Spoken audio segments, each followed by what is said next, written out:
Bago ka bumiyahe, dapat alam mo ang tinatawag na blow baggets sa ating sasakyan. B stand for battery.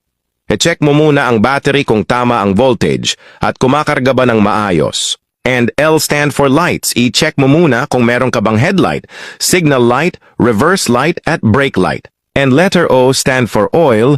Tingnan mo kung nasa tamang level pa ba ito at baka naubusan na pala hindi mo pa alam. Aray ko. And W stand for water. Check mo coolant reservoir mo at baka abutan ka ng overheat sa daan. And B stand for brakes. Napaka-importante nito kaya wag mong isawalang bahala. And A stand for air. Check your tire pressure bago ka umalis. And G stand for gas. Ito kahit wag mo nang i-check dahil kusa ka namang hihinto kapag ubos na. And E stand for engine.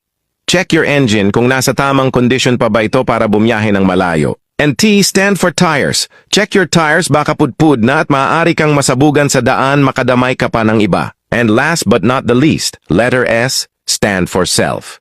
Check yourself first. At baka wala ka sa tamang wisyo para magmaneho, kung puyat at antok or lasing, mas maiging wag ka nang bumiyahe. Please share this to your loved ones bilang reminder bago bumiyahe ng malayo.